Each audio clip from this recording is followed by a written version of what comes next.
Welcome to the RPG Talk Show. My name is Daniel Ivey, and this is John Welker, Vice President of RPG Research. We're a 501c3 nonprofit organization. We research the effects of all role-playing games in all formats, whether that's tabletop, live action, electronic, or hybrid games. And we try to use that information for educational, therapeutic, entertainment, and leisure activities. Yeah. Fully volunteer organization, 100%. Nobody gets paid from the president on down. And we do need your help to keep us going. Right now, if we do not gain $100,000 by December, we will lose the studio and have to move to another place. That means no community center anymore. We will have a studio. We will be broadcasting, but it will be in a basement and not in an actual studio. Yes. Now, donate if you're able to, but we have some news going on today in the role-playing world, right? Well, it's been going on for a little while. Yeah. There's a thing called the Emmy Awards that are coming up. Yeah. What are the Emmy Awards? Well, first of all, I have to tell you about EN World.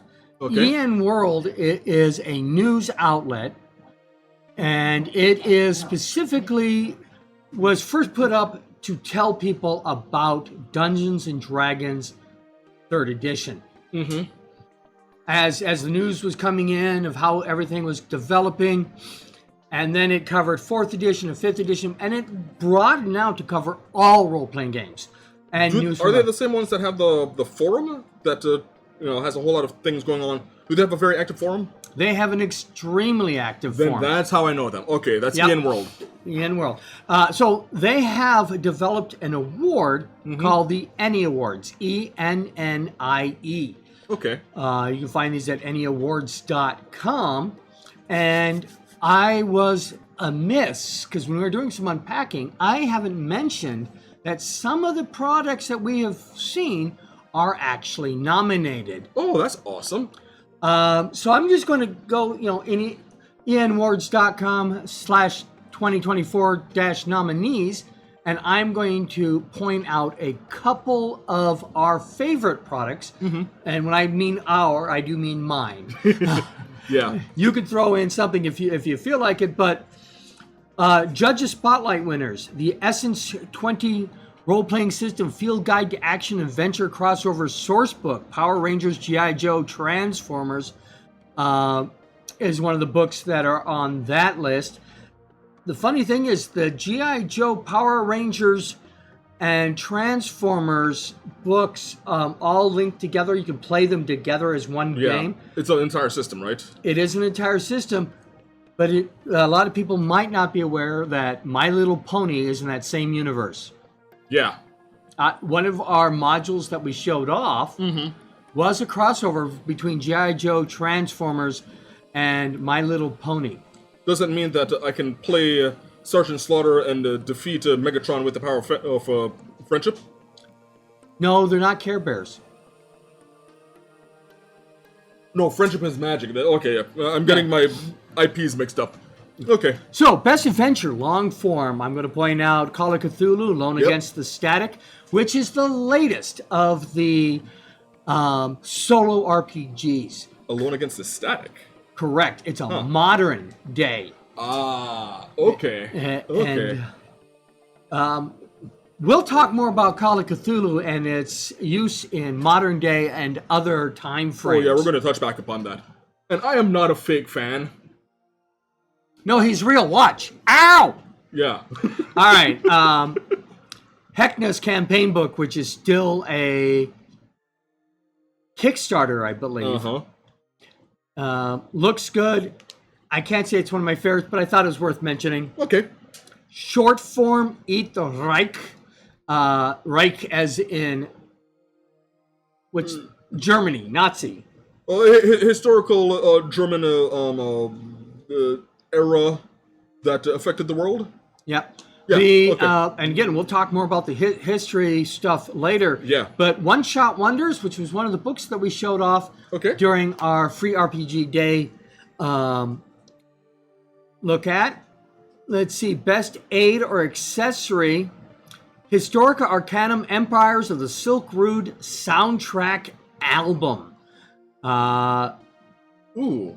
So, I'm guessing ambiance for different time periods? Yep. There are other Cool. things like Hex Roll 2E, the Zone RPG digital version, these sort of things.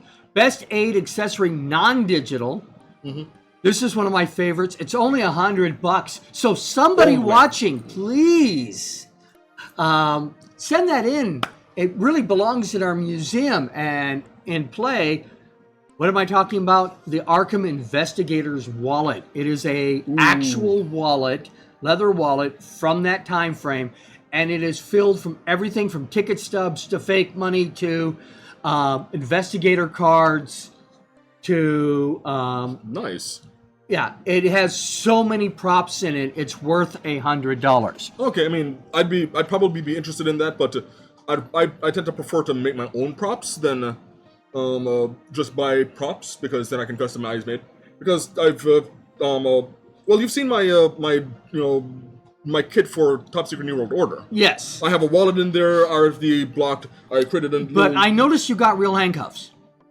Yeah, because they were cheaper than the fake handcuffs. Right, and also the fact that sometimes it's easier just to get a professionally made prop than it is to create your own. We have the prop set for Call of Cthulhu's Masks of Nyarlathotep, and it's beautiful and it's very useful. Just another one of those things to point out. But if you're a Vampire the Masquerade fan, the Book of Nod Deluxe Artifact Edition is what you're going to want to look for. Oh, nice. Now, everything I'm mentioning is up for the Any Awards, and we're not covering all of them, so please go to the site. We will post a link to where you can go straight to vote. Speaking of props, I actually started on the process of creating another one for in anticipation for our Mask of Nyarlathotep game. Yeah? So, because with many of my props, I try to start with real world stuff, and because my character may feel the need to act like he has had a very, very tough day and has resorted to drinking, I went ahead and got myself a bottle of Mad Dog 2020, and I'm going to be replacing the liquid with something that is non-alcoholic, but still looks alcoholic, because I'm not about to drink on the job. Oh, well, that's good, because we'd have to kick you out. Right. But here's the other problem. The Mad Dog 2020, did it exist in the 1920s? I'm thinking just from the shape of the bottle, that should be good enough. Okay. I may be able to replace the label. All right. But replace the label and get food coloring in there that looks alcohol. Or tea. There you go. Because you just pour in regular tea in there and it looks good enough for whiskey. Best art cover, Eat the Reich has come back up on that list again. Yeah. Again, there's several others. Best art interior, Against the Fairy Queen art book. Astrofauna Expeditions, Eat the Reich shows up again. This is the third thing I've seen for Eat the Reich. I'm going to have to look into Eat the Reich. Best cartography, Alien RPG. There's one called Atlas, which is battle maps. Okay. So obviously you would expect to see at least one. But Dragonbane Core Set, which is a Free League publishing role-playing game. And there's a lot of people talking about this one, so I want to check it out myself. Okay. And I like Nordic fantasy role-playing games. Okay. Including vast and like horror. Thank you for letting us know that they use tea in Vampire Diaries. If you can, you don't have to do this now. If you can figure out what type of tea in place of bourbon, I would greatly appreciate that, because then I've got props. Always looking for more information and help when I can. Best community content. Now this, I'm going to name everything in here, just because it is community content. Yeah. And the community really needs as much call out as they can get. Call of Cthulhu, Lost Hobos and the Wolves of Carcosa. Carcosa? Yeah. Critical Hit Publishing, Miskatonic Repository, And there is also The Last Dance of Lola Montez, a Call of Cthulhu modern adventure, also part of the Miskatonic repository. So for Dungeons and Dragons, we have the DM's Guild, Yeah. where they have all the fan-made stuff for Dungeons and Dragons. Yeah. The Miskatonic repository is Call of Cthulhu's Chaosium version of that. Okay. Is this a curse? DM's Guild, I just mentioned to that. Yeah. The Hong Fu Heist, a Neo-Tokyo project, also on the DM's Guild. The Well of All Fear, Miskatonic repository. I'm going to say that's probably going to be a Call of Cthulhu. I wonder why. But I also noticed that the best community content, the majority of it is Call of Cthulhu. Okay.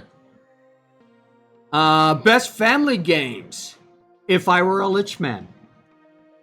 We unboxed that last week. Yes. Yeah, We also yeah. unboxed Little Game Masters, which is on here a couple of times, I understand. Okay. The My Little Pony role-playing game is under the best family game product. Okay. And the Pine Box Middle School box set is also here. Break, Tabletop RPG, Grey Wizard, games. Those are the best family ones. Best free games. Okay. Heckin' Good Doggos. Someone's Last Day at the Track. Level 1, the free RPG Indie RPG Anthology 2023. We just got 2024. We do have 2023. Okay. So we've been showing those off every year as they come out. That's a free RPG Day stuff. Oh, by the way, Hearth, Death Before Decaf. Right. Now, Chaosium has a new product, which Amen. I'm not sure how much it uses the Call of Cthulhu type rules, but it's called Rivers of London, the domestic, and it is more ghost stories than Eldritch Horror. But still, just because it's Chaosium, I want to see how well they blend. Okay. Speaking of blending, there was one that I thought would have been Call of Cthulhu because Call of Cthulhu's many of their adventures are alone against and then insert something, and there was one that was alone against the Fairy Queen. And I thought Eldritch Horror and Fairy. I think that's a combination made in Nightmares, and I'd love to see that. Hawk actually did that. He had Eldritch Fairies. He had Eldritch Fairies because the Feywild was contaminated by the Far Realm. The Far Realm, yeah. Yeah, Far Realm. I remember that in Heroes of the Mist. I'm not talking about like just the Feywild being infected. I'm talking about treating fairy like Eldritch Horrors. as if they're Eldritch Horrors. Oh, haven't you seen how do I say his name? It's Spanish. Pan's Labyrinth. Oh, yeah, I absolutely love Pan's Labyrinth. I would not consider that I Eldritch. don't know. That guy looked a little Eldritch to me. The hands. Oh, okay, that guy, yes. But Pan, honestly, I feel like Pan's Labyrinth is one of the best modern day fairy tales. It was. And Yeah. I'm really talking the guy with the hands and the Quiet Man or whatever his name was. Yes. Okay, best game, Kobolds Ate My Baby, Orange Book. And Shadow Dark RPG.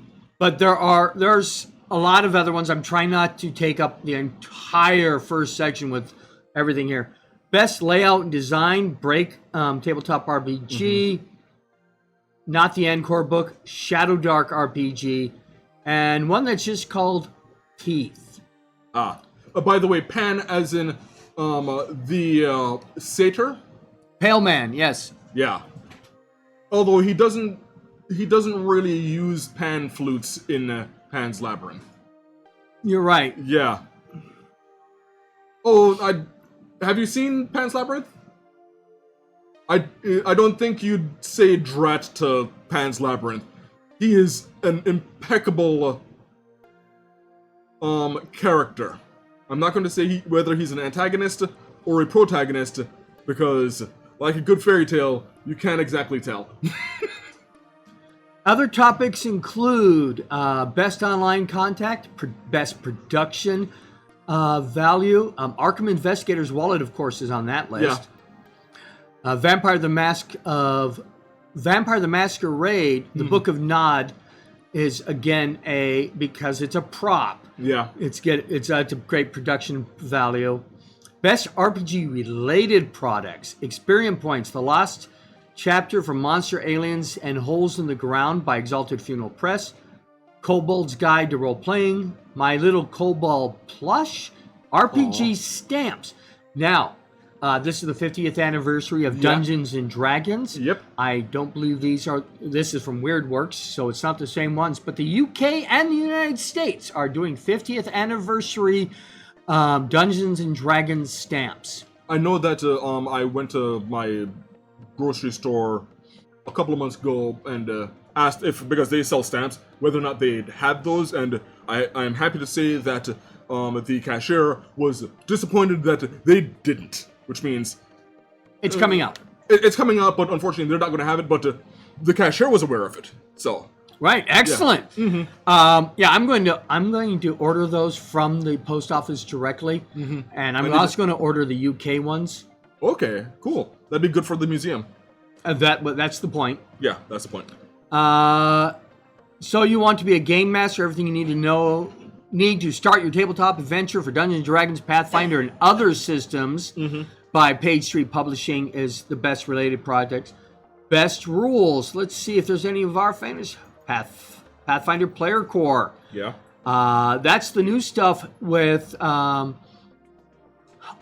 of the IP from Dungeons & Dragons stripped away. Oh, okay. Yeah. Yeah. They last January burned some bridges. Mm-hmm. Best settings, Heckna campaign book. Mm-hmm.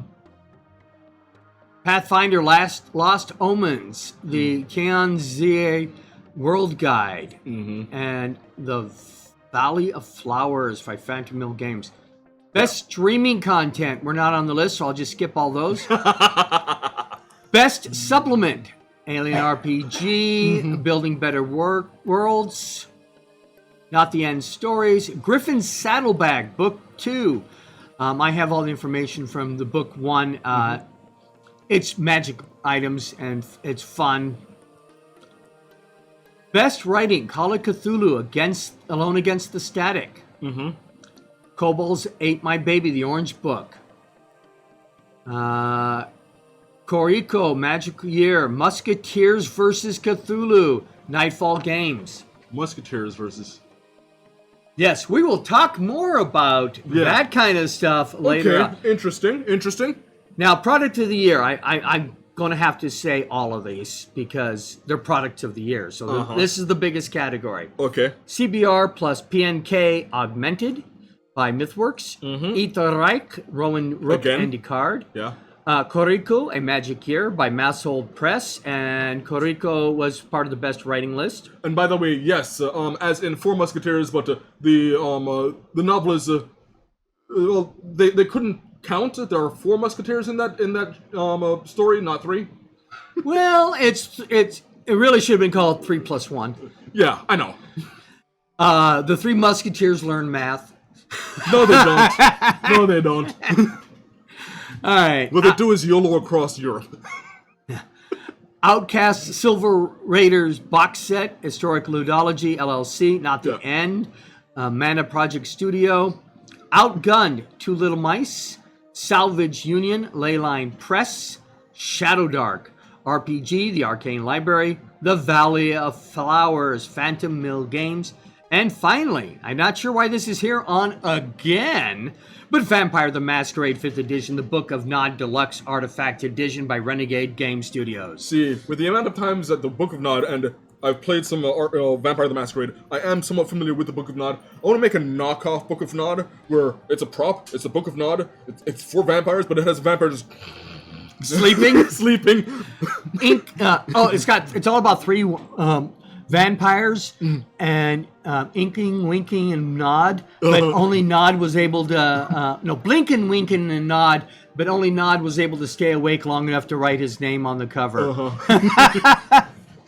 All right. Well, that is the 2024 nominees. Okay. It is not too late to vote for your favorites or my favorites.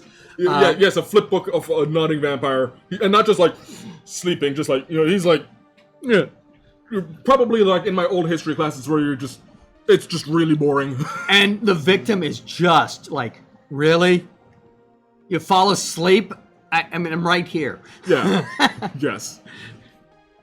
You take a drink and you fall asleep. Typical vamp. See, if the victim had drank more caffeine, because death before decaf, maybe the vampire wouldn't be falling asleep. That is a possibility. Have you thought of being considerate to the vampires who are inevitably going to be drinking your blood, that you should drink more caffeine so that they're not falling asleep? Have you been that considerate? No, you haven't. So, do we have time to get into the 44 rules for D&D? Maybe Maybe 2? Yeah, maybe 2. Let's knock out 2. All right. And this will take us from the first page, and we'll get to number 16 this way. Okay. I'm going to read both of them because they're the same complaint. Okay. Or not exactly the same complaint, but they're extremely related. Okay. If you get too stoned or drunk to play, I will go home without warning. Yep. Your warning is here. Yeah, we were talking about that last week. Yep, we don't want to discuss. But the 16th one is, if you get up for a bong or smoke or whatever breaks every 10 minutes, I will simply pack up and go home. I'm sick of waiting for every bloke to be at the table. Yeah. There is some consideration here. Your GM put in a lot of prep. Yes, you need breaks. Once an hour, not once every 10 minutes. Yeah. And everybody takes a break together. Not, oh, you take a break, we're waiting on you. Then he takes a break, and we're waiting on them. And, consider it, time managed. And when you take a break, physically get out of the chair and move around so you don't get blood clots and things like that. And speaking of which, is it getting close to ours? Not yet. We're not there just yet. But I do want to mention that because as a GM, I've had games where, breaks were needed and I wasn't. I wasn't necessarily moderating it all that much, and people would take breaks, and then like one person takes a break, and then like, oh, another person takes a break, and getting everyone back is sometimes like herding cats. Whereas if you can tell people from the very beginning, yeah, we're going to be taking a break every say hour to 45 minutes. It's going to be 5 to 10 minutes. Then they know that, okay, I'm going to be taking a break. It's only going to be 5 minutes. I can wait a little bit, and then getting everyone back at the table, a lot easier. Right. Once the scheduling is in. And, people need to plan what they're going to be doing on their breaks before they get there. Yeah. If you have to go out to the local fast food thing to get a meal in the middle of the thing, that needs to be a scheduled eating time. Yeah. Or everybody show up with their food already. Right. And if that's happening, then, let everyone know. Don't just say, like, oh, yeah, I'm going out, and you're expecting a 5 minute break, but someone's out for half an hour because they're stuck in a line for McDonald's. Not a sponsor. Right. Yeah. Or Sonic, not a sponsor. Not a sponsor. Yeah, then that tends to throw things off. So remember, as well with these rules, honestly, I feel it comes down to just being more considerate. Be more considerate with your players and with the GM. Have an open source of communication so that concerns can be brought up. We don't have a GM who is, delving into just being more and more unhinged because he's dealing with at this point, I feel, very toxic group. Exactly. Okay, so it looks like we are going to be going on break, I believe, because we started late. We had some, technical issues, but we're only going to be doing 5 minutes, and then we will be back. Exactly. Yeah. So, same bat time, same bat channel. We're not being sponsored by Batman. No? I thought you were going to get that put together. No. Okay, we still need a sponsor, folks. Yes. Okay. We will be back in 5 minutes. Thank you for joining us. Yeah.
Welcome back to the RPG Talk Show. My name is Daniel Ivey, and this is...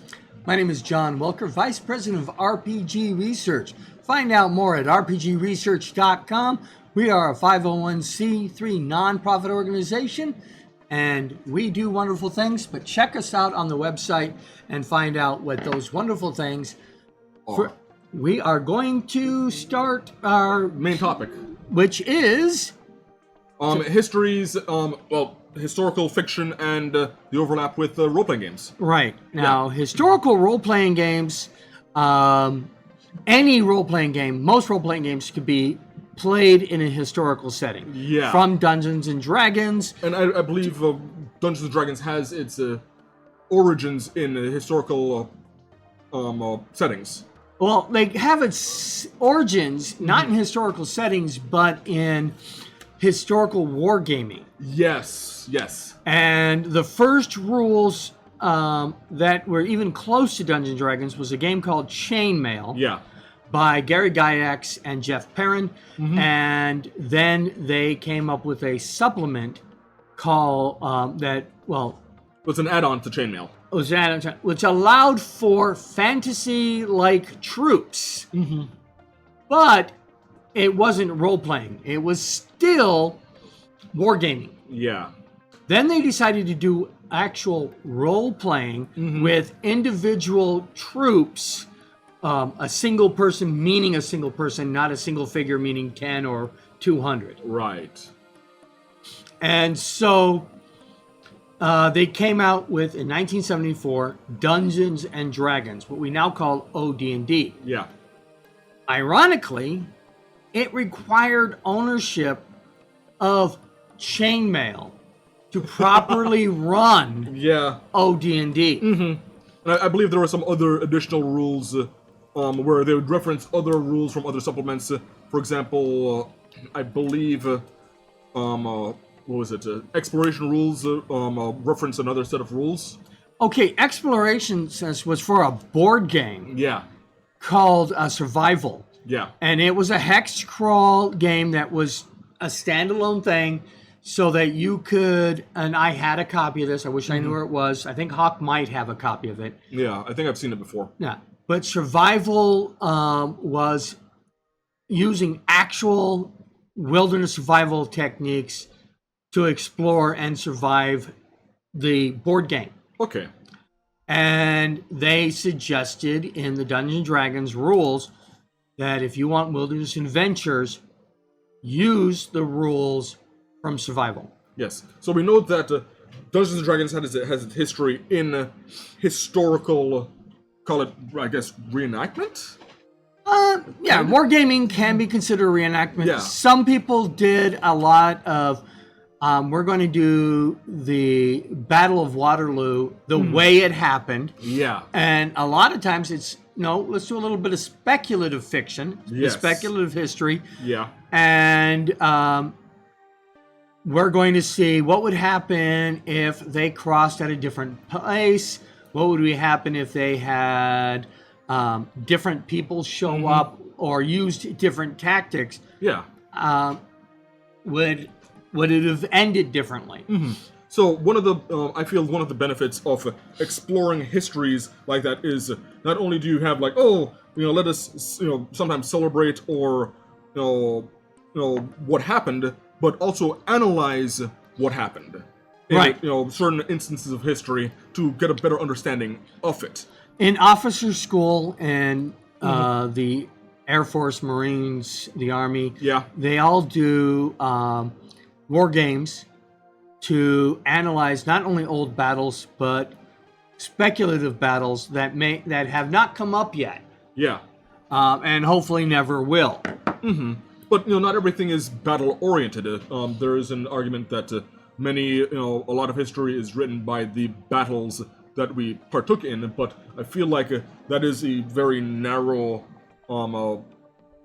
avenue to see history through because there's a lot more to it. Right. Well, that's where you get from the difference between having a war game and an actual role-playing game. Yes. Where you look at the social and exploration part of what is happening. In a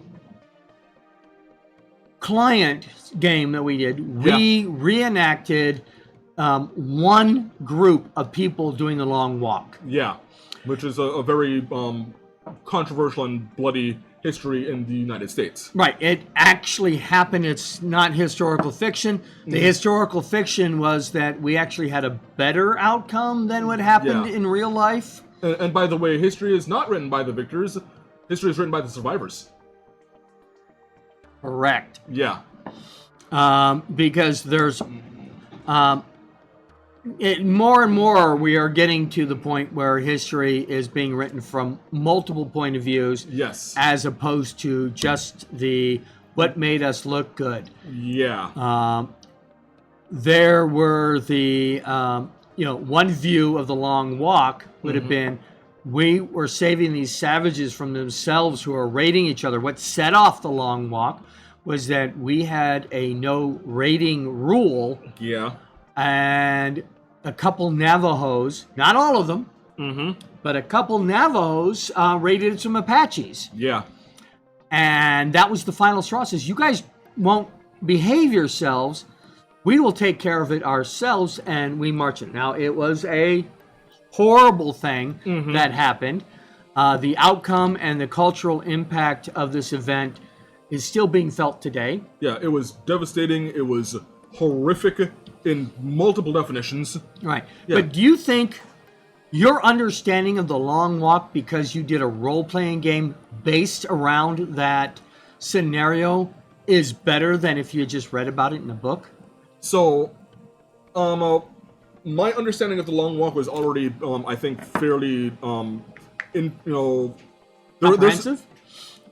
Comprehensive. But I felt, especially with the client, I was able to bring up a certain aspects of it that the client wasn't necessarily thinking of, and that is some of the inherent racism that was happening there. Right. Yeah. There was definitely, and the racism wasn't just one-sided. Correct. It was like three-sided. Yeah. There was tribe-to-tribe racism, and there was white to native racism, and there was some of it. Some of the worst things that were happening were not because of malice, but just plain indifference or ignorance. Yeah. Yeah. I don't care that you're pregnant. We're just you're going to slow us down.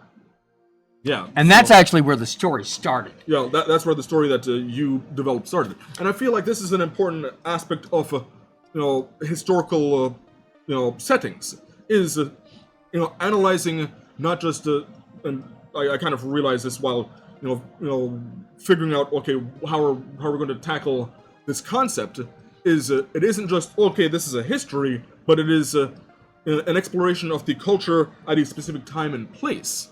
Right. This is how we get the different settings for history, and the exploration of what has happened during that time, I think, is very, very important. And that knowledge that we gain from that is useful today, and tomorrow, and every time. And there's, I feel, a lot of lessons to be learned by plumbing the depths of what is our history. Yeah. We can learn a lot by analyzing our history so that we don't repeat it. I'm looking at you, Hasbro. Okay, let's not get. Yeah. They could become our business daddy someday. We don't want to make them angry at us yet. We have to get their money first. Yes. Then we can make them angry. Yeah. That's how Jon Stewart does it. Okay. Anyways, moving on. Yeah. So how did we role play this? We used a system called GURPS, Generic Universal Role Playing Games. There are links to that. You can just look it up. But GURPS is one of the best systems for reenacting history. Yeah. Because it is designed for that. You can add the magic. You can add the zombies. You can do any historical time period. They have information for it. You can do cops and robbers. All of that good stuff is available in GURPS, but they're not the only systems that can be used. Okay. Speaking of systems, if we GURPS isn't the only system that we can use for historical settings. But if you're looking at a system, what are you looking for in the system to see whether or not you can do good or effective historical roleplay? Can you strip away the racism, the magic, and still have a functional game system? Okay. Die 20 system, 3rd edition Dungeons and Dragons did that really well. D20 Modern, yeah. Yeah, Die 20 Modern, Die 20 History, or Historical, or whatever it was called. But even 5th edition has been successfully done. There was a module called the Feast of the Dead, which is being converted into a full rule set, which is based on 5th edition D&D. And it does have Native American magic, but so does the GURPS Wild West. And all you have to do is ignore the magic, and it's still a historical representation, providing you information that's there. And you can do research. I did a lot of research about the Long Walk before I ran that. Yeah. Because I couldn't just pull up a GURPS book and have everything I needed to run that story. Right. GURPS is famous for not providing you the story. Yeah. So I feel if you're running a historical setting, recognizing and understanding what some of the conflicts were, because good roleplay requires conflict, and how to navigate that conflict is important. I mean, we could say, like, okay, it's going to be the Wild West. What's the conflict? We can do ancient, feudal Japan. What's the conflict? Mesopotamia. Mesopotamia. Yeah. What's the conflict? There are 7 stories. And there are those conflicts, and they can be put into any time frame. Yeah. So if you want to explore a time frame, anything from modern day on back to as far as you want to go. We lost. The crash happened. Yeah. But we expected it. Let us know when we're back.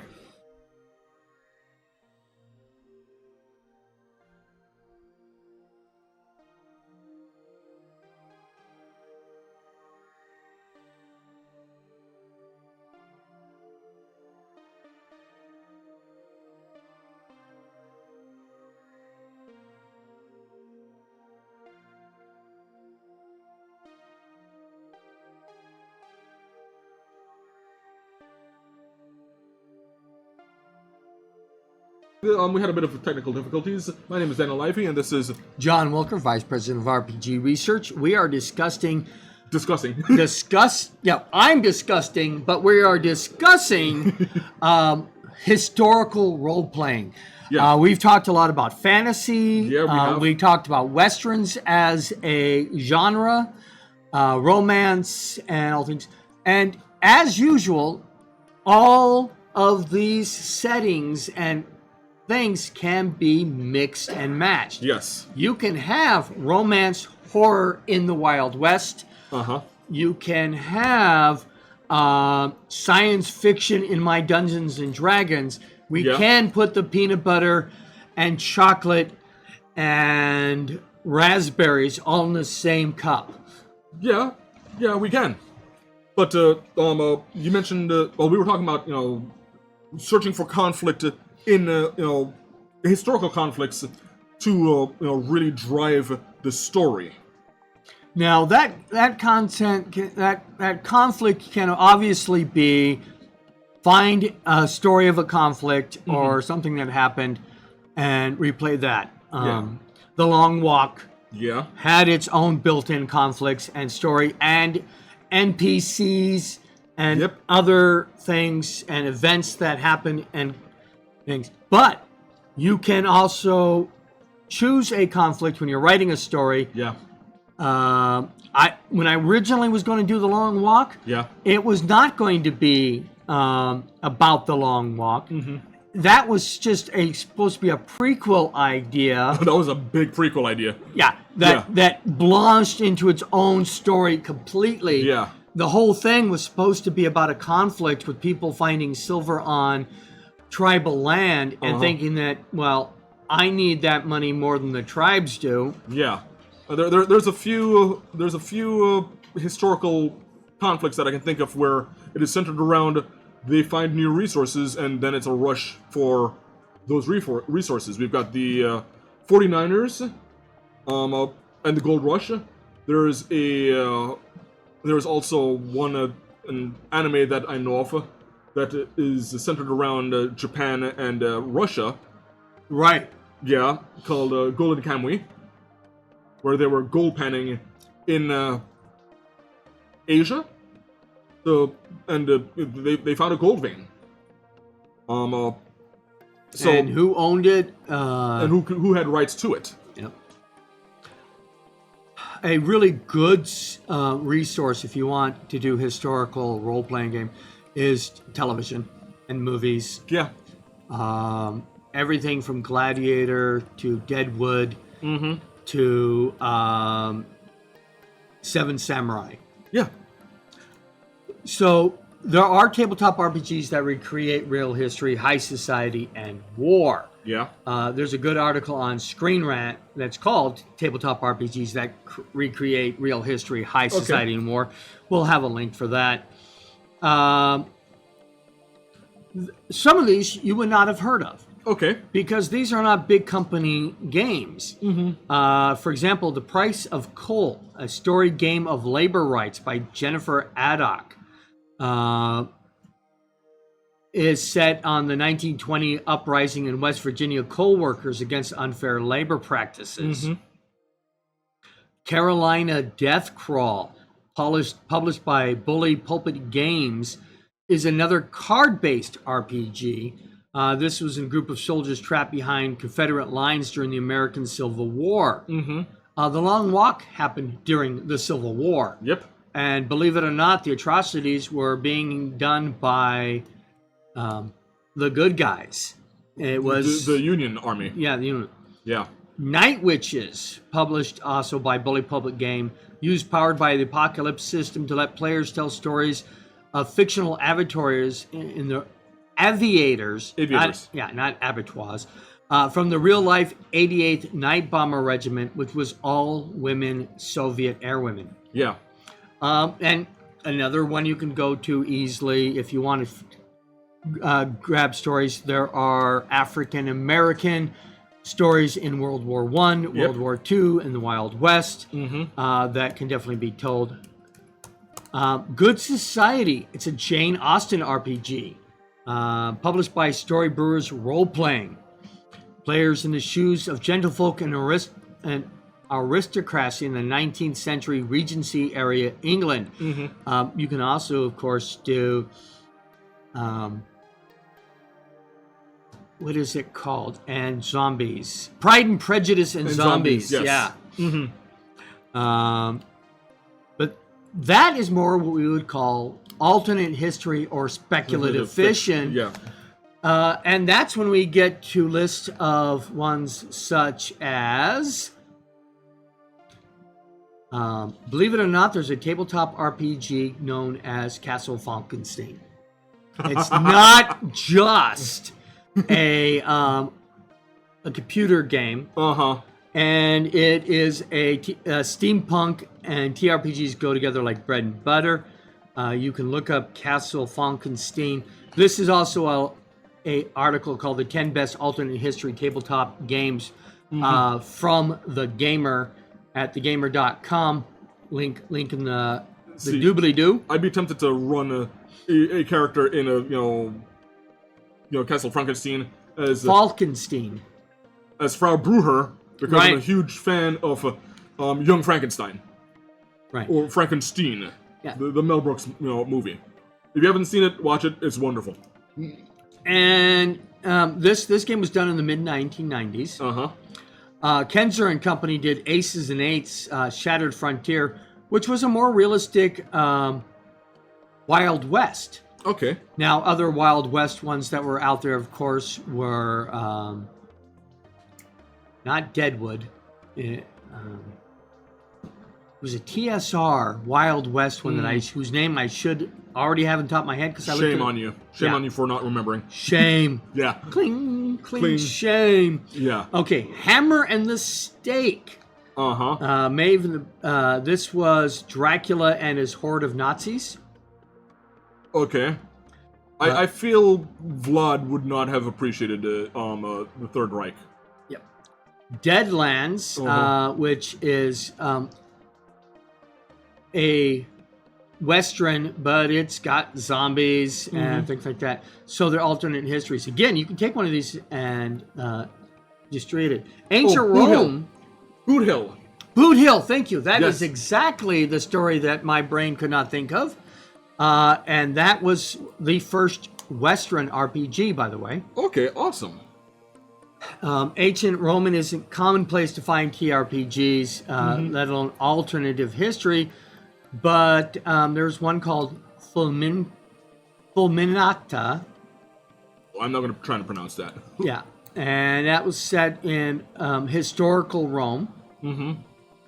Fallout series. This is based on the video game, and they now have the Fallout thing.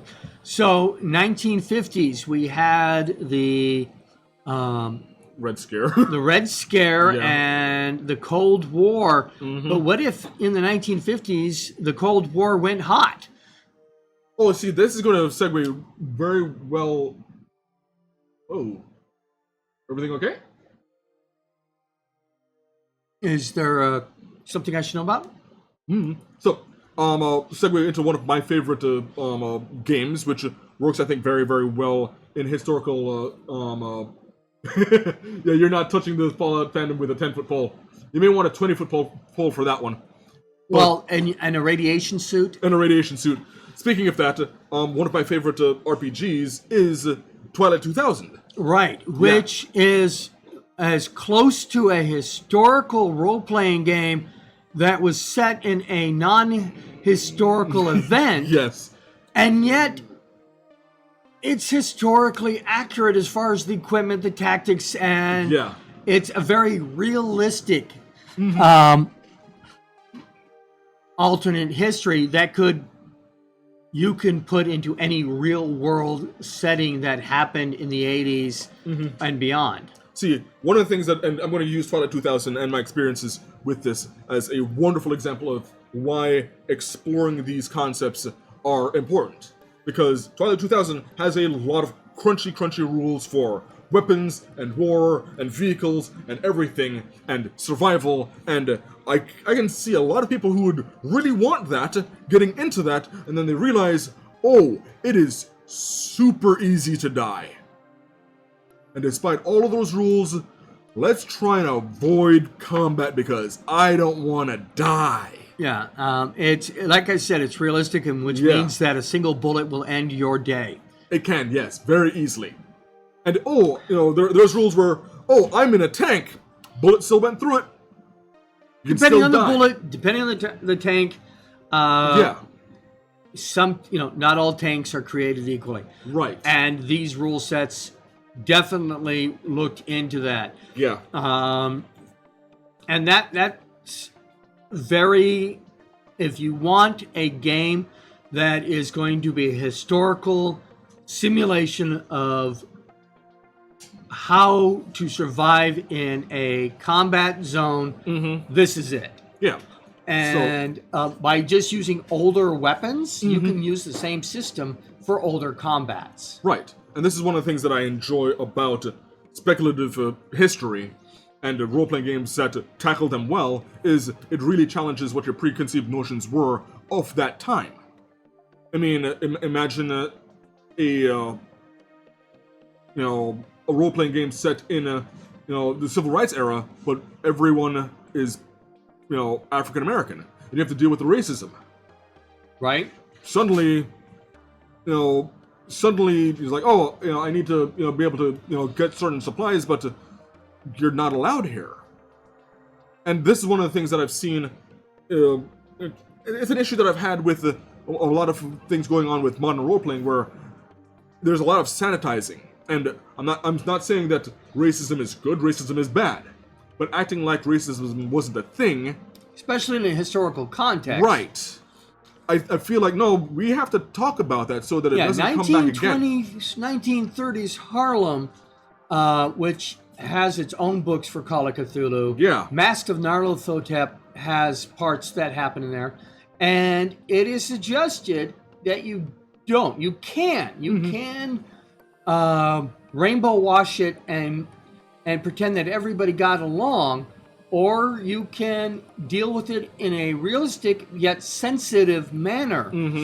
You got to remember, if you have racists in your games and you're doing it right, the racists are the enemies. Correct. Yeah, and they're very effective enemies. And one of the things that I've kind of had to, have helped some other people understand, because I am a person of, Darker shade? ambiguous racial origin. I know you're Chinese. I'm 1/8. I've had to walk certain people through the idea that, I don't get to just act like I'm not I don't get to act like I'm white. And I have to find ways to navigate certain social situations because, I'm not saying that these people are bad, but they may be dealing with some preconceived notions that they may not be aware of. And things get a lot more nuanced, and I have to find different ways to tackle,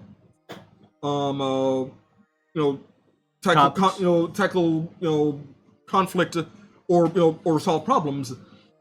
Yeah. So, there is how do you de-escalate?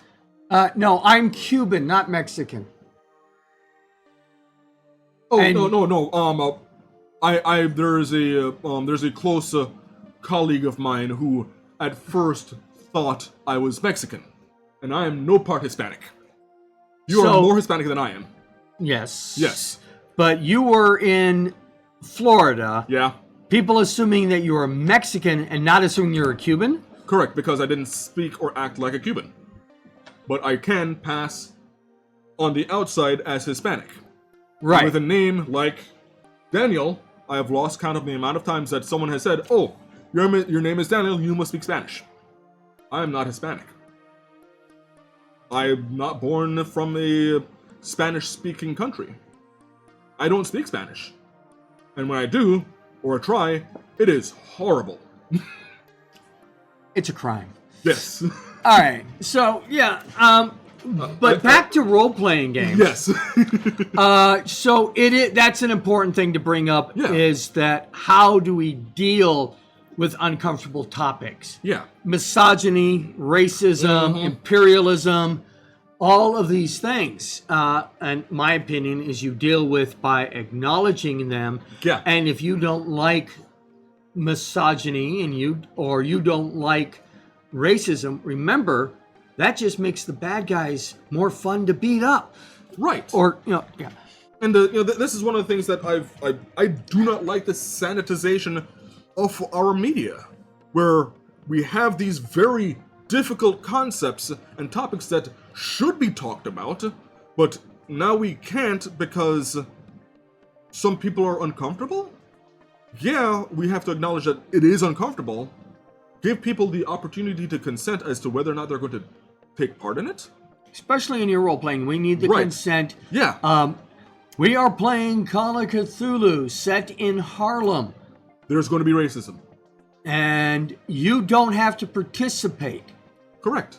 You can play the black character. You can play the native character. You can play the white character.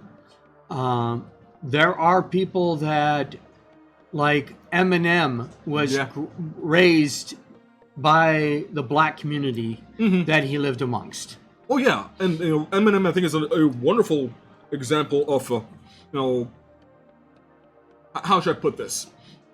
Eminem is not black, but he is of that culture, and Right. Despite his That's a big separation there when you're looking at culture versus race. correct, but despite some of the stereotypes of that culture, and some of the lyrics that he uses in his songs, he's historically one of the most accepting people that I've seen in terms of celebrities. For example, I know that, and this is a difficult concept to talk about, but there is a massive amount of homophobia in a lot of poor and black culture. I know, I've seen it. Eminem is friends with RuPaul? no. Can you see the Love Tonight? The song. Yeah, it's from The Lion King. Yeah. Who's the artist who did that? Google Monster! Google Monster! Yeah, it is gonna bother me.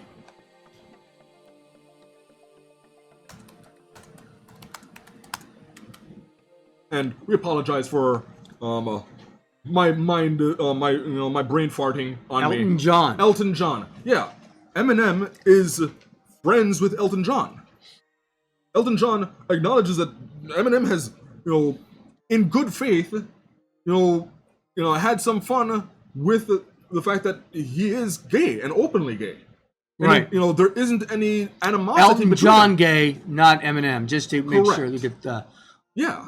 stories right. Not that if Eminem was gay, I wouldn't care one way or the other. He's never asked me on a date, so it doesn't matter to me. It doesn't matter. Yeah. And this is one of the things that I've seen where, if you compare, for example, Eminem to someone who wasn't accepted into the African American community, but was a Caucasian rapper, I'm sorry, they weren't as accepting of Vanilla Ice. Right. Because he doesn't know or understand really that culture. He was just rapping. Whereas Eminem is from a very parallel culture where there are a lot of shared struggles. And he speaks and produces art from the heart that a lot of people can, across different cultures, gel with. Right. Yeah. So,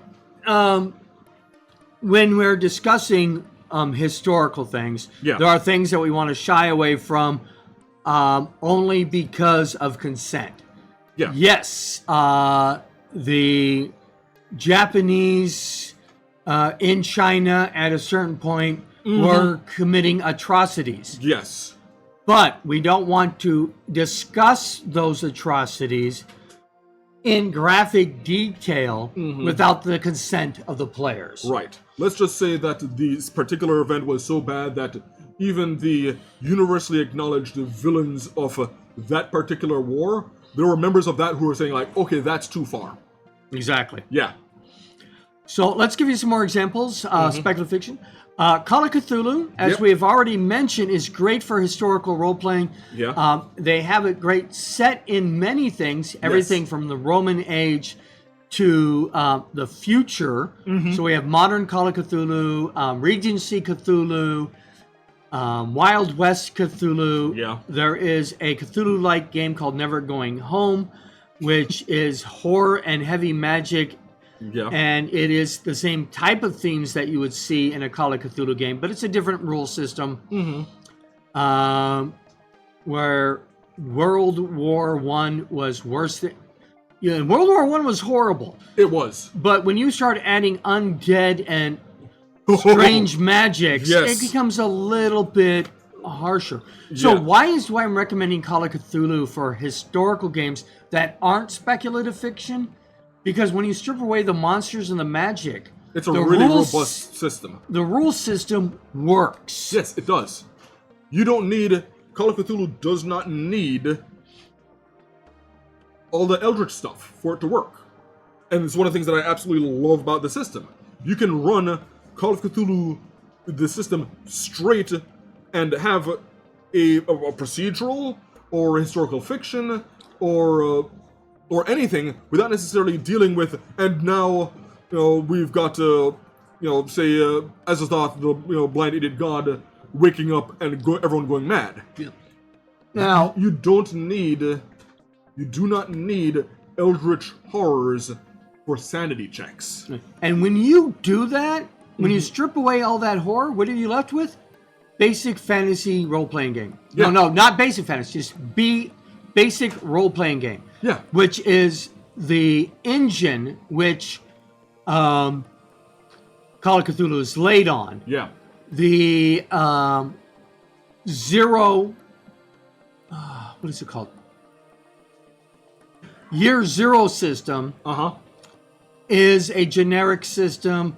The GURPS system is a generic system. There are, using the systems, you can recreate whatever you want. Yeah. Fortunately, some people have already done the historical research for you. Yeah. The Great War, another Great War one that is not as horrific as Never Going Home is Scythe, which is mechs in the Great War instead of tanks. And people say, well, that's not realistic even for a role-playing game. Diesel Punk role-playing game. Realize that War of the Worlds was written in the 1860s. Yeah. So these kind of thoughts were not, nuclear submarines were thought of in the 1800s. Yeah. Television was thought of in the 1800s. Just because we didn't catch up yet, but what if we had caught up? Yeah. Tales from the Loop was the 1980s Scandinavia with super advanced alien-like technology. Achtung Cthulhu is World War II with Call of Cthulhu based over on it. Again, you can see all that list at thegamer.com, best alternate history tabletop RPG games. Okay. And we've hit on a lot of things, speculative fiction and trying to do a pure historical role-playing game is doable. It is desirable for the historical aspects. When we're doing Call of Cthulhu set in the 1920s, 1930s, or any of the other systems there, part of my enjoyment is introducing the real world history that was happening around there. Yeah. Like, when was the radio invented? When was television come out? When was we're playing in the 1920s. Nobody has a camera. Are you kidding? The Kodak company has been going strong at that time. Right.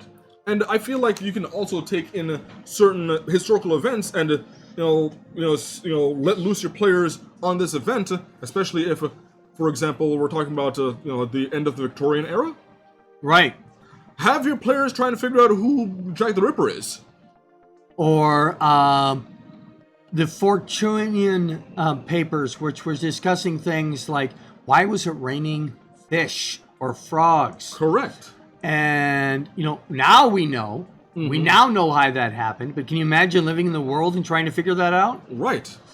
Or, one of, in terms of video games, one of my favorite, eras, and we don't have to limit ourselves to Western, concepts, but Romance of the Three Kingdoms. Right. Going back to that very divisive time where there were three dynasties and trying to navigate that could be interesting too. Right. And I didn't pull them up. I should have, because I tend to shy away when we're looking at examples away from the electronic role-playing games. Yeah. Because it's, first of all, I have to find a historical RPG, which there are plenty of. Yeah. There is Dead Red Redemption. There is. There is BioShock. All of these games, the Assassin game, Assassin's Creed, yeah, that gets set in those games, and they are definitely speculative fiction with fantasy and magic wept in there. Yeah. Some of the games we have to ignore the fact that they're not role-playing games. Yeah. Because, yes, we're doing a first-person shooter set in the 1800s or in the First World War, but they're not role-playing games. Yeah. There are role-playing games set in those periods, and those are the ones that we would want to point out, and that would have taken a little more research than what I've done. Yeah. If you want, as the people on there, I haven't put out this call yet, but if you want a dig deep down into role-playing games that fit any of these categories, then please write us at info@rpgresearch.com. Put talk show in the subject line, and that way we can look at, and we will dig deeper into electronic role-playing games, computer games, audio role-playing games, and even if you want us to talk more about LARPs, you have to talk to us and tell us that that's the things that you want us to get deeper into. Right. So, are there any settings, historical settings that you feel should be would be interesting and should be delved more, that not many people are used to looking into? I'm not sure, because we do have games that fit in the mold of the first Civil War. Yeah. There's more of those. I don't think there's a lot that deal with the Revolutionary War. That could be interesting, yeah. Yeah, I think there maybe could be used from. I think we need more historically based role-playing games set in other countries. The French Revolution is low-hanging fruit. It is. But we also need people of color to give us Zulu and Nigerian history. I want to see Chinese history. I would love to see Egyptian. Yes, because there's a bunch of, like, I was doing some research on Egyptian history and talking about like thousands of just eras of Egyptian history. Right, and when I'm asking for some of these things, I know that Dungeons and Dragons did Oriental adventures, and it had mythos for Egyptian. They had great role-playing games for Egyptian, but I would like to see some more historically accurate stories being told for the rest of the world. I want Russia, Mongolia, Korea. I'm watching a show right now about 1940s Korea, when Seoul was known as Gyeongsuk, and it is a horror story that is, I'm going to say this pushes into the speculative fiction, but it could have happened.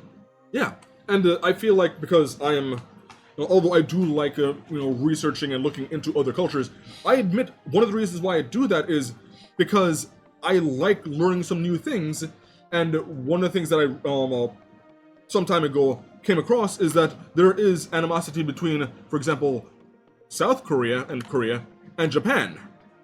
And, right. And, and the story I'm telling you about, the Gyeongsuk creature, set in early 1940s South Korea, that animosity between Japan and Korea is on full display. Right. And it hasn't gone away. Right. Yeah. So if you want to wonder why, certain, from our perspective, from our limited perspective, why certain groups don't necessarily get along, or why they are so separate, look into their history, because there may be conflicts that, you're not aware of, and, it's interesting to, at least for me, interesting to look into it and see what was going on and why it happened. Yes. Yeah.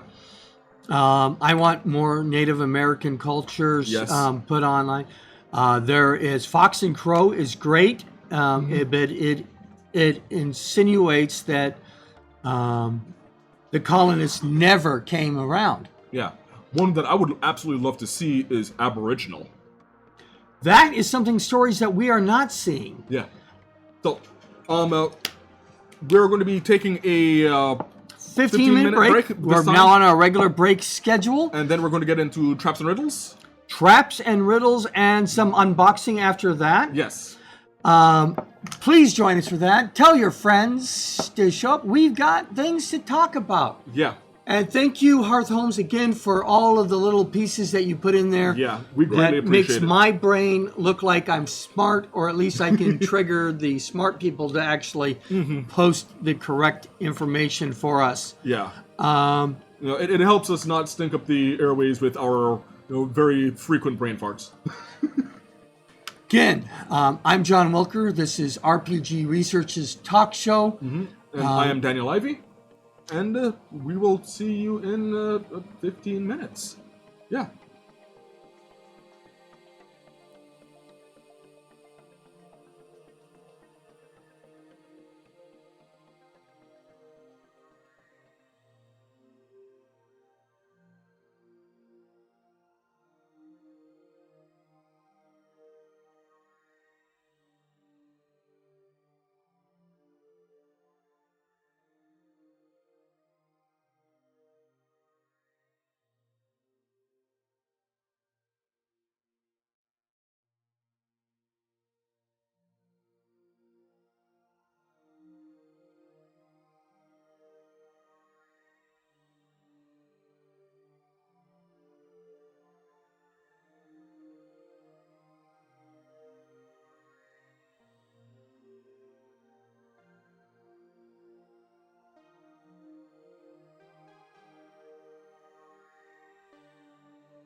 Welcome back to the RPG Talk Show. My name is Daniel Ivy. I'm John Wilker, Vice President of RPG Research. We research the effects of all role-playing games in all formats and use it for therapeutical, educational, entertainment, and leisure purposes. Today we are the third segment of our RPG Talk Show, which is every Monday as long as nothing happens. Yep. And we are doing Traps and Riddles, which is where I will present some kind of trap or riddle to him. In this case, we are using the Challenge of Champions. This is the second Challenge of Champions. And it is Dungeon Magazine number 69. So this one is called Toe Pest or Dwarf. That is what the Pacific Challenge is called. Challenge of Champions 2, I do want to point out, was written by Jonathan M. Richards. The artwork was by Rags Morales. Scenario 3 map, which we'll see next week, was actually done by Chris Perkins. Yeah, we want to give credit where credit is due so that we're not just assuming that, oh, this is our stuff. No, make sure that we credit authors and artists because they worked hard on it. Now, each module or each scenario that we do is part of what's called the Challenge of Champions, and it's basically the Olympics of dungeon crawls. Generally system agnostic, where we're dealing with concepts where it's kind of meshed down on what resources I have access to. Right. Yeah. He's only allowed to use the equipment that is given to him, only allowed to use the spells that are given to him on a scroll and or wand. Yep. And cheating loses lots of points, if not the game. Yeah. Oh, no, I lost the game. You want to bring that back? Somebody had to. Yeah. By the way, right. for those who know, you lost the game. So, okay. You are escorted to your beginning of the second scenario. This one involves water. You find yourself next to a pool on one side of the pool of water, and across the pool, you see an identical pole. Okay, Between the poles is a rope and a pulley system connected to a small raft. The raft is currently on your side of the pool. Parnival shows you the starting equipment, 2 lock chests, each bearing a different rune carved into the side. Yeah. Those who successfully completed the first scenario recognized one of the runes as the one that was carved on the bottom of the cafe seat. Okay. The whistle blows, and Parnival reads you the task briefing. Inside one of these chests is a wounded dwarf, whom you must escort across the raging river. Here he indicates the pool of water. In order to free him from the chest and get him the proper medical treatment, the other chest contains a couple of pesties, who will cause you nothing but trouble. There is a key on a chain at the far pole. This will unlock either chest. The raft, as you can see, is big enough to hold one chest or one individual, but not both. Remember, the river is raging torrent. Anyone falling in will be declared dead. No exceptions. You must all 4 be on the far side of the river with the dwarf unlocked from the chest by the end of the 15 minutes. Go ahead. Okay, so I feel like this is a reinterpretation of the fox, the hen, and the seeds. So I can only move 2, and I've got pests. I've got a dwarf, injured dwarf, and I guess I have a key on the other side. Yep, on the other side, there's a pole with a key. Okay. And I have 4 people, Denia, the fighter, Jasperius, the wizard, Kelly, the druid, and Roberto, the thief. But I feel like for this, none of their specific talents are going to really come into play here. So, I'm going to write down, we've got pests, a key on the other side, a dwarf, and, me. Call it me. Okay. So, This is my first, and everyone has to be on the other side. You need to get to accomplish this. Everybody, including the dwarf, Yeah. must be on the other side, and the dwarf must be freed from the chest. Okay. So this is what I'm going to do. I'm going to have Denya jump onto the raft, and the rest of her crew are going to use that pulley system, and she's holding onto the rope to make sure that she doesn't fall off. We're going to send her all the way over to the opposite side. Okay. Okay. Once she's at the opposite side, we're going to send the raft back without anyone. Okay. Okay. Then we're going to send Jasperius onto the raft back to where Denya is, to the opposite side. All right, say, by class, who do you have on both sides now? Right now, I have the fighter on the opposite side. Just the fighter. Just the fighter, and the wizard is right now being escorted, through the use of the fighter and the druid and the thief, using the pulley system over to the opposite side. Okay. Okay. Once there, my wizard is going to pick up the key and take it back. Okay. Yes. So the fighter, the druid, and the thief are going to have the wizard travel all the way back to the original side. All right. So it takes 1 minute per trip. It takes 1 minute. Am I timed? Yeah. Remember, we have 15 minutes. Oh, okay. So. And the 15 minutes is your in-game time. Ooh. Okay. So you took 2 minutes to get everybody across. So that time there is down by 2 minutes already. Right. And then you took another minute to bring him back over with the key. Okay. So I'm at 3 minutes right now. Okay. So, I am going to, the three that I have on this side are going to, use the key to crack open the chest on the right. Okay, now why are you choosing the one on the right? Honestly, 50% chance. Okay, is there any reason that you would pick one over the other? If I knew what the glyphs meant. Okay, you remember that there was a symbol on the bottom of the chair. Yeah, there was. Right. I'm trying to remember what that. Those who successfully completed the first scenario recognize one of the runes as the one that was carved on the bottom of the cafe seat. Yeah, from that scenario. Yes. Yeah. So, is there any reason to choose one over the other?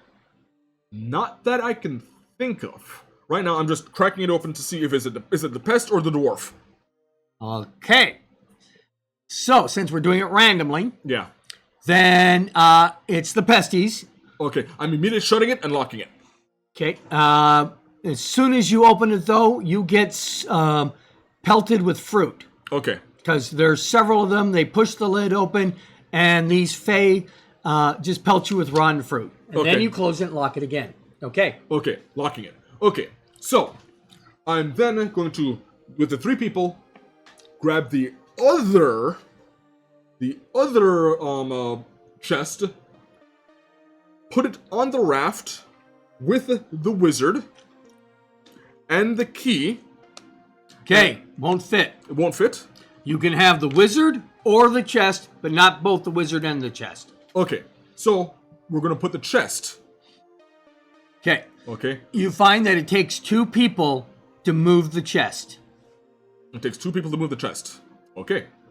So, with that understood, we are... I'm handing... the wizard is going to go back.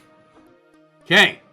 Okay. So that's another additional minute. Yeah, that's an additional minute. That gets taken off of there. We're running out of time. Right.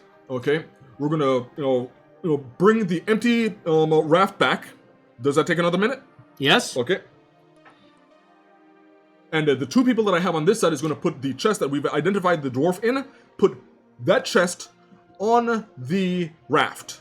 Okay. And we're going to bring that dwarf in the chest to the other side, and the two people on that side are going to pull him off. And because the wizard has a key on that side, we're going to release the dwarf on that side. Okay. So, the wizard and the fighter on the far side receive the chest, pull it up, and open the chest out, and you have him. Now you have your other people on the other side. Yeah. So I'm going to bring the raft back empty. Okay. They are going to put the pest box on the raft because it has to be on the other side as well. Nobody said that. No one said that? Okay, in that case, I'm leaving it. Okay. Okay. The By the way, nobody would tell you that in the actual scenario. Okay.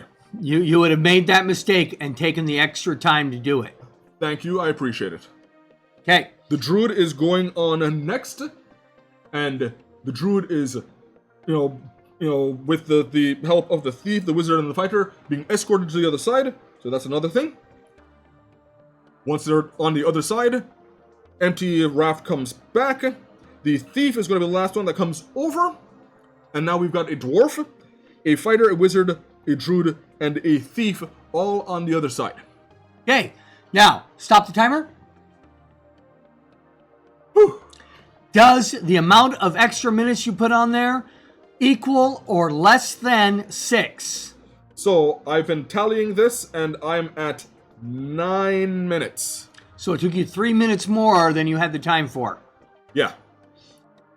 So technically, you didn't make it. But, Okay. yeah, language? Language, yeah. All right, so the correct scenario, you got so much closer. One thing that would have saved you time is saying, I'm opening this one because is the the cafe seat symbol or it's not. Okay. Remember, the description said one of the symbols matches the symbol that was on the bottom of the cafe seat. Yeah, I recognize that, but here's the issue that I had. Yeah? I remember the last scenario, and basically, if you were on the wrong area of the chessboard, it was going to be a problem. So I didn't know if that symbol was indicating that this is going to be a problem, or this is a safe one. Either way, it's a double blind, which is why I said, okay, it's still going to be 50-50 for me. If you had told me, either way, I'm opening this one because it's not the symbol, or I'm opening this one because it is the symbol, I would have given it to you only because you are opening it for logical purposes as opposed to randomizing it. Right. Whereas so, I just didn't articulate the logical reason why I was still going 50-50. Right. And the other thing was that sending the wizard back and forth, he had to make 3 trips. Mm-hmm. That was the 3 minutes that put you over. Right. But because I was doing that because I didn't know. Well, it's the 2 minutes plus the minute you spent with the pests. Yeah. So that's why you didn't make it. But it was pretty good. Okay. So I'd give you a B. B is still passing in my grade. Yep. Okay. Okay. What are we doing next week in terms of traps and riddles? Next week is riddle number 3. Okay. Or scenario number 3. It's called Runt Girth. Mm-hmm. RUNTGIRTH. This one's going to have a little more illustrations. It will have a scenario 3 map plus a scenario 3 diagram. You don't get to see the scenario 3 diagram. You only get to see the scenario 3 map. Mm-hmm. And let me double check if there's an illustration for you to look at. Okay.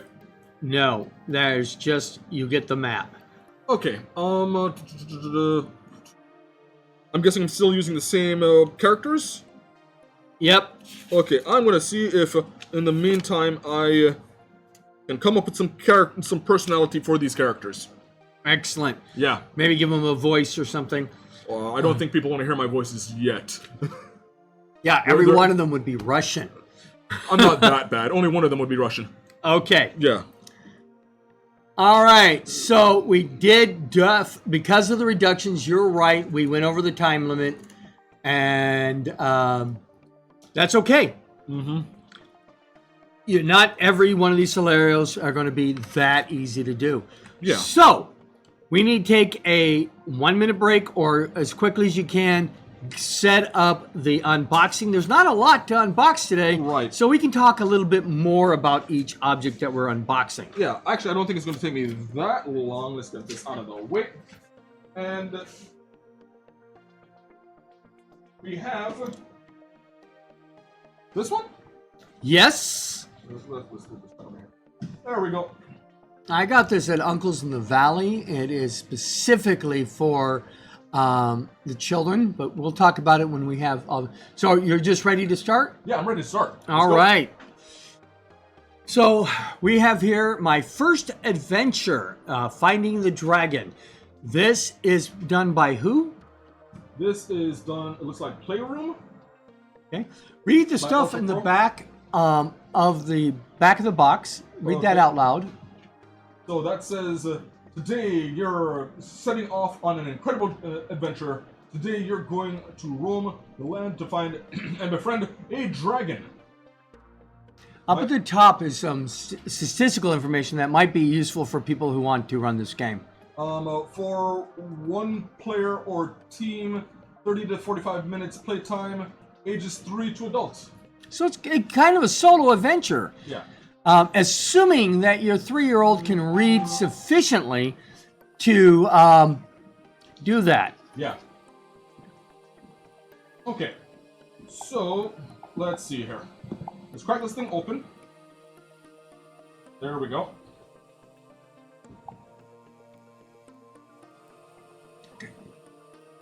And we have a booklet here. Oh, this is nice package area. Now the little yellow tab there is to help you pop the book out. Oh, okay. I was not aware of that. This tab right here? Yep. So when you open it up, it should be under the book, and you just pull the tab out and the book comes out easier. Okay. I will try to remember that when I Put it away. put it away. Did you show the audience the back? Oh, yes, I did. Okay. Wonderful. Okay. So inside we have this booklet, and It's a hardbound, isn't it? it's hardbound. We have quite a bit of just interactive things here. Little wheels. Yeah. It feels like kind of like a baby's first adventure. Right. And it is designed for 3 years old, so it's going to be a little tough. Yeah. By tough, I mean durable, not difficult. Mm-hmm. I like the artwork. I like the little flip things. Yeah. Now, I'm not 100% sure, but I think each flip is a decision. Ah. Because, like I said, we're unboxing this, and I haven't reviewed this. Okay. So, I mean, the artwork is beautiful. Is the book the only thing in there? Yeah, the book was the only thing in there. Okay, so what are there instructions on how to play this? Let's take a look. Let's go back to the front page. Oh, Can I throw this at my 3-year-old who has a higher level of reading? Do not. Oh, yeah. Do not physically throw. Yes, yes. Let's see here. The choices. This book is very much like a classic story, but now you are the one who decides how the story continues. When you find a page divided in 3 parts, you must make a choice. Read the story for each part of the page and choose one. Follow this path by turning the page. Continue to read your part. Choose carefully. So this is like Interactive fiction. interactive fiction. A lot of people would be familiar with Choose Your Own Adventure, but they're a very litigious organization. So this is not from ChooseCo. This is not Choose Your Own Adventure, but it is what we would consider interactive fiction. So my question is, then this technically isn't a role-playing game. No, it's not. It is at best a hybrid. Maybe. Interactive fictions are considered hybrids for our training. I thought they were outside like a sister. Yeah, they're kind of on the border. We can show later Hawk's amoeba of the categorization of role-playing games. Maybe at a later date. Yes, I mean, we can do that. In fact, we can do a whole show once we get done playing with genres on categorizing what is and is not a role-playing game. Especially when it comes to electronic role-playing games where I have a stricter standard than the people who produce them. Yeah. Because they will call anything a role-playing game if you have dialogue. Yeah. Okay. All right. Dialogue does not make a role-playing game. You could have a tutorial in Tetris. That doesn't make it a role-playing game. Right. So what I'm thinking of is let's look at the other stuff that we've got, and if we still have time at the end, we might play through the first couple pages. Okay, I will go ahead and put this away. Otherwise, it'll have to wait for our unboxings. Well, no, they're not unboxing. I keep calling it. This is unboxing. Yes. But our in the future, perhaps next week even, we will do playtesting. Our playtest show will be us playing the games. Now, they're not necessarily going to be playtestings as you would know them from, oh, I get a new product and I'm testing it out before it goes on sale. We're going to be testing its playability, its applicability for the different therapies, education, and other purposes. But we are also going to, how fast does it take us to run it? How difficult is it? Yeah. Is it set up properly? Is it readable? All those other wonderful aspects that we want to look at when we evaluate a role-playing game or a hybrid game or even the interactive fictions. We will go through that. It's going to be kind of formal, but it's also going to be fun. Yeah, we go through some, I don't necessarily always rigorous, but we have certain things that we are looking for where, because we've reviewed so many different things that, for example, there's a, we like, beating up on this one, where there's a Dresden's File role-playing game where we acknowledge Dresden's Files is a lot of fun, but the way that they presented it was almost unreadable. Yeah, it's fonts, art in the background. It made it so nobody wanted to finish reading that book in order to run it. Yeah. But the other version of the Dresden Files, the Fate version, is much better presented, and we have people that are expert in the Fate game, and he makes it quite fun to play. Yeah. But the actual Dresden's RPG is a slog to get through. The only thing that comes close to being that difficult for readability is Star Trek. Which is weird. Yeah. I feel like that's very anti-Star Trek to be not accessible. It is anti the theme of Star Trek to be, but as far as the art style, it is imperfect with the concept, but it's and the art style that they show you on the Star Trek shows, but the art overtakes the readability, and it is disappointing to do that. Yeah, I felt like the difference between in the Star Trek RPG is that night mode doesn't necessarily work well on paper. Right, it works better on screen than it does on paper. It is just one of those things that is there. So what do we got next? We have something from Hasbro.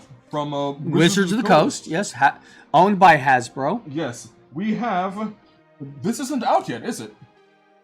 Technically, I'm not sure that it's supposed to be out yet. Let me double check. Double check that.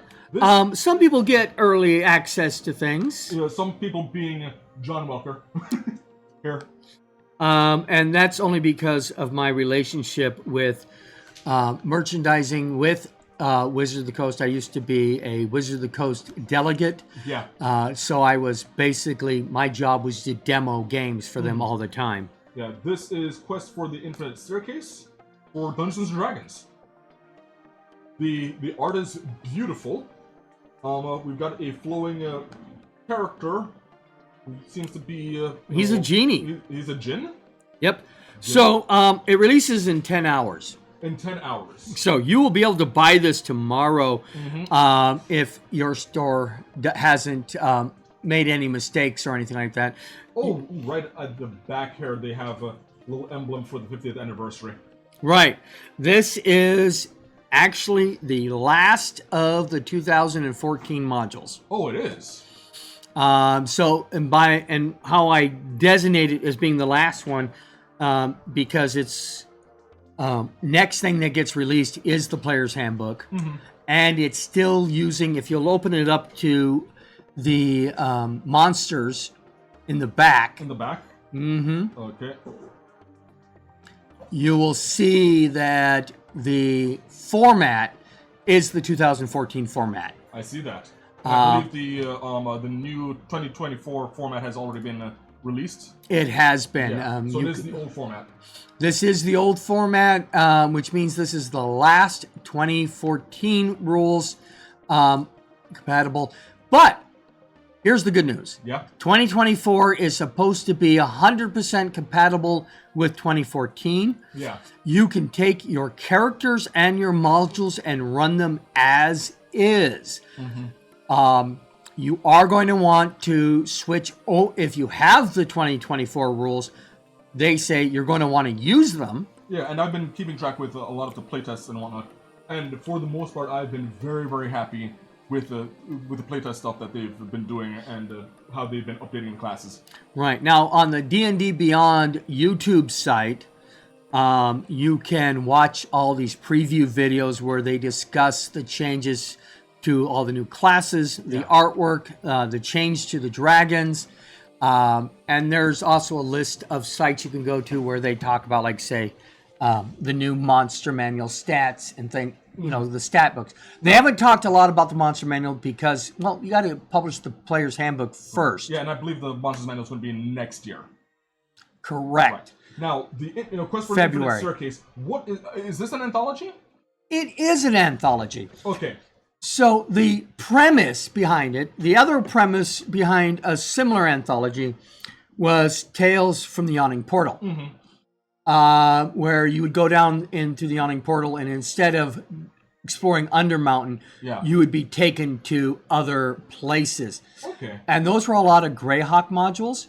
Okay. These are not only mostly Greyhawk modules, but some of them are UK modules.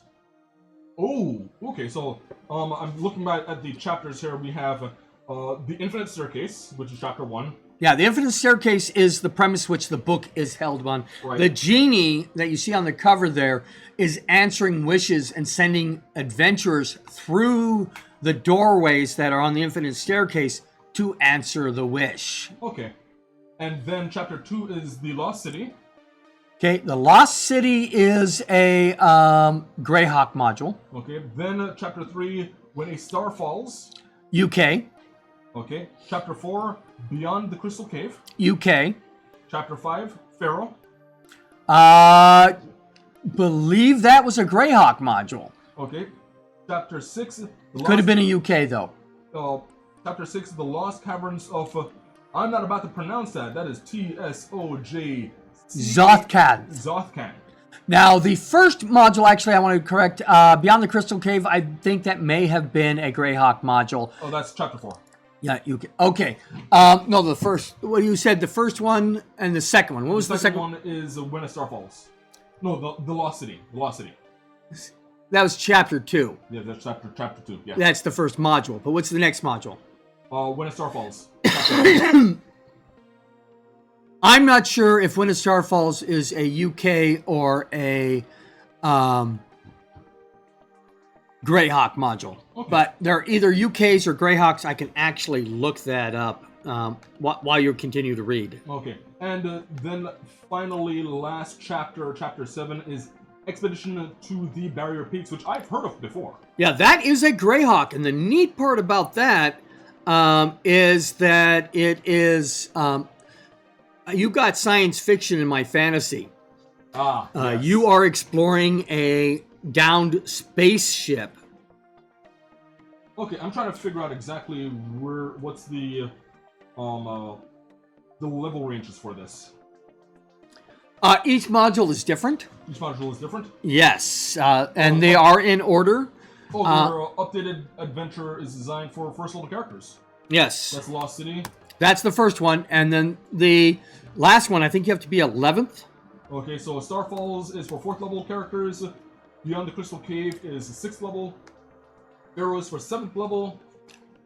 Lost Caverns of, how do you pronounce that? Songkath. Is Sothkath. for 9th level. And then Expedition to Barrier Peaks is for 11th level characters. All right. Okay. The UK adventures that Beyond the Crystal Cave and the When a Star Falls Okay. are the UK modules. Okay. Now I know that when we were doing Beckney training, we touched on some of the UK modules. Wasn't there like a particular way that they wrote them? Well, no, actually, I'm not sure about Beckme modules, any of them being UK. Okay. But I will tell you that Sinister Secret of the Salt Marsh was the first UK. Oh, it was? Yeah. Okay. Danger at Dunwater, The Final Enemy, that trilogy are UK. Okay. And there are other ones. The rest of the modules, besides those two, are all set in Greyhawk. Now, why is that important? Well, there are Greyhawk modules in the Cavern. I just said the name. Yawning Portal? The Yawning Portal. Okay. Right. Tales from the Yawning Portal. The other one is Ghost of Saltmarsh. A lot of those are all Greyhawk modules. Now, I believe they announced that Greyhawk is going to be the default campaign setting for the 2024 revision because it allows a lot of players and GMs to kind of customize it. Well, that is yes and no. Yes, it is going to be presented as a campaign. It's going to be in the Dungeon Master's Guide. It will be presented as the default, not default, as an example of campaign building. And of course, we now have a lot of Greyhawk modules because of these anthology books. Okay. But it is not the default setting. Is there going to be a default setting? We don't know. Okay. Because we do not have any modules on the upcoming release set, the release announcements after the the Monster Manual in 2025. The DM screen should be coming out around the same time, like August. No. We get the Player's Handbook in coming up soon. I'm going to correct myself on these things. Okay. Because I hate acting like I know things when I don't.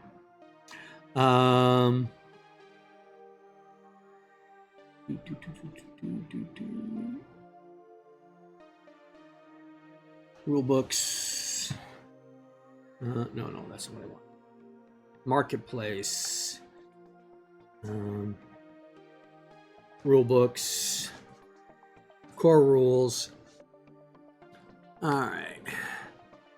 Player's Handbook is going to be released on I think it's September 17th. Yeah. That's the first thing. So that's it's not even there. And the other one is going to be in November. Yeah. The DMG. And it's going to be January, February for the Monster Manual. Things that will be coming out in conjunction will be the players' new character sheets are coming out. Yeah. You can buy a box of like 50, I think it's going to be. Okay. Which makes sense, 50th anniversary. They are doing the 50th anniversary miniatures that I will definitely do an unboxing of when we get them. I normally open those with my family, Okay. but I'm going to do it here first, and we'll see what we get. I don't have enough money to get as many as I need. Okay. And the reason is because a brick with 8 miniatures costs about $200. Ooh, And that is pricey. there are 50 miniatures plus 10 chase miniatures, and the 10 chase miniatures are 1 per brick. Okay. So you'd have to buy more than a case Okay. to get all of them. So you're going to get a lot of duplicates. Okay. And the chases are going to go for a lot of money. But so we got the other things, the accessories that we're going to come coming out with the DM screen, the character sheets, and the minis. The minis are coming out this month. The character sheets should come out at about the same time as the player's handbook. Yeah. And the DM screen should come out at the same time as the DMG. And then what comes out in 2025? I don't know yet. Okay. So, we've had a kind of like a turbulent show today. As far as tech, Yeah. So, let's go ahead and wrap it up for the day, and we will see you guys next week. okay. Okay? You don't want to try to get a couple pages? Nah, right. I don't. Well, we'll try to get that in the play test. Yeah. It's been nice working with everybody today. We are calling it a little bit short today, but due to technical difficulties today that made this show go a little more ragged than normal, Yeah. we're going to call it for tonight. Okay. See you next week. Okay. See ya. Same Dragon Cave. Or dungeon. Yeah. Yeah.